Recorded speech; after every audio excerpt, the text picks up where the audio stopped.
All right. How about this for a question? Does aging bring happiness? Actress Isabella Rossellini appears to think so because in a new interview with The Guardian, she says, you get fatter and more wrinkles, but there is a freedom that comes with it. Do you agree? Is there anything you like about getting older? Okay, guys, I have to say, there was a piece in this particular The Guardian piece that really resonated with me, and she had said that she was at the peak of her modeling success, and then she was dumped by Lancome for being too old, and she was 43. And so that hit me because I am 42 years old and I feel like I am just getting really comfortable in my skin. I'm feeling much more confident and I'm feeling stronger and stronger in my 40s. And I feel like that's getting deeper and deeper as I get into my 40s. But we're in a very ageist society. And the way I'm feeling is not really aligning with what society is telling me. Like, do you guys remember Keanu Reeves stepping out with his gray hair girlfriend? Like, whoa, like the world went crazy when that happened. But I look at it from a different perspective, which is with health and aging. And I have such a big problem with how people look at aging as a disease. And I think if you put health into it, so for me, I have epilepsy.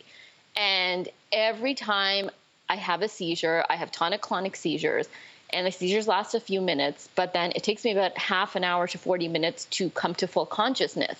And it's happened over 20 times now. When I come to consciousness, I am weeping. And I'm crying, I think, because I'm so terrified. I'm also crying then because I'm grateful when I wake up and I'm in a safe space. I haven't fallen down a staircase. I haven't hit my head in such severe brain injury or brain trauma, and I'm okay. And now I see aging as more moments to relish and experience, and I see it in a different way as I look at aging and health together. And the more I grow, I feel so grateful for that. And so there's something beautiful in that. And I think we don't pay enough attention to that on the beauty side because I do a lot of beauty things. I do think we have a big problem with this very ageist society and pulling young people into this feeling that aging is a disease, which I could go on, but I'll let somebody else talk for a minute.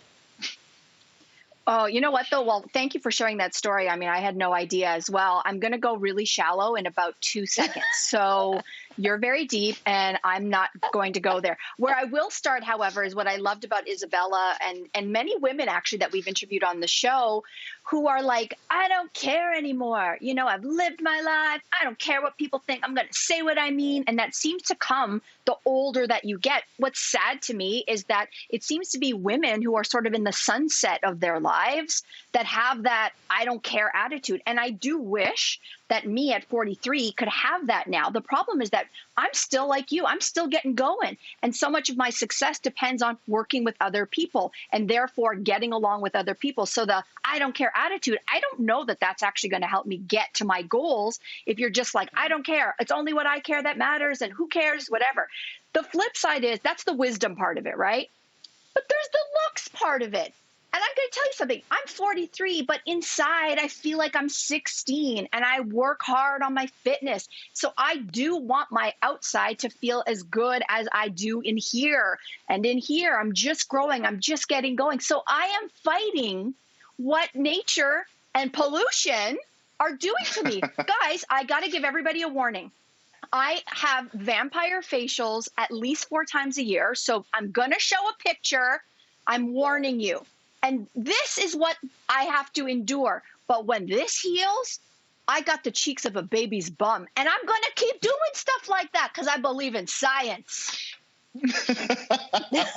I mean, first of all, you are so brave. That looks absolutely terrifying. And I'm such a weenie. I mean, I have to.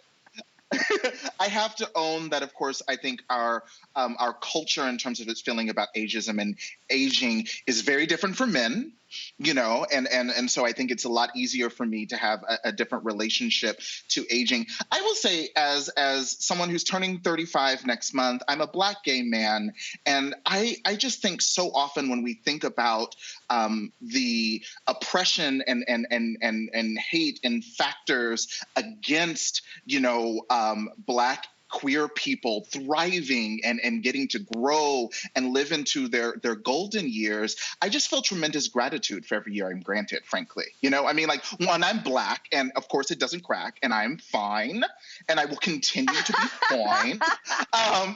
You're melanin blessed. Melanin blessed. It is so true. But yeah, I mean, I used to joke with people that I was like, you know what? If you are a Black man and you make it past the age of 35, everything else is just like a reward. You know what I mean? I just try to lean into the joy and the obvious fact that, like you both noted, like there is a confidence that comes with having a stronger relationship to yourself and your life, and that just comes with time. Look, I think that all of you had so many profound things to say, so I'm going to take it real shallow. I'm just vain, and I like to be cute, and I would like to stay cute for as long as possible. And frankly, I feel real cute right now. So if I could just maintain this for the next 40, 50 years, that would be great. I have plans on how to maintain this. I have said many times before on this show, I'm waiting for this pandemic to be over so I can get on an airplane and go to South Korea. That is where all the best cosmetic treatments happen. I will be getting whatever, injection here, injection here, whatever it takes. It's going to be really subtle. That's why I want to go to South Korea, because they know how to do it right. They know how to do it so that it almost looks like there's no work. And, 5 years from now, you'll just be like, Lainey, you look like you did 5 years ago. And I'll be like, It's 10 years ago, the same thing. 10 years from now, same thing. I'm that vain. And yeah, for me, it's just, I just want to keep this. So, but Lainey, I love you know that. what? But I think it was...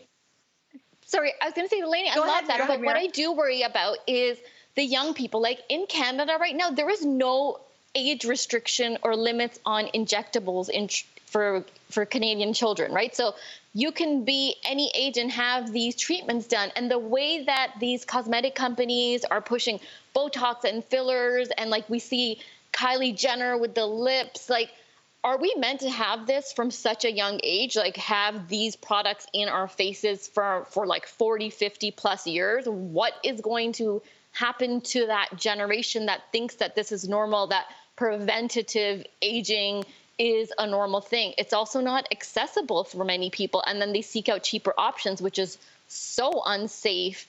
When you seek out these cheaper options, this is not like picking up a mascara or a nail polish. Like these are real treatments, and that's what sort of worries me, is our obsession with youth, that now we're telling youth to even seek it out from such an early age, treatments that are really not accessible or affordable, and really normalizing them. That's my fear. I share that fear with you, and I'm sure lots of parents out there share that fear. I mean, the choices I'm making at 47 are the things that I'm making after a career, after lots of education, after lots of experience in other areas. I would hope that if you're out there and you have you spend time with a young person, that you are also encouraging them to go and live their life, to go and read, to go and meet people, to go and understand what it means to be a citizen of the world, and then to make choices about their body accordingly. I make choices about my body because I have lived the life that I have lived. And I feel confident in the choices I want to make. And that's why I share those choices with the world. And I hope that if you're listening out there, the same choices that you make about your body are equally as informed.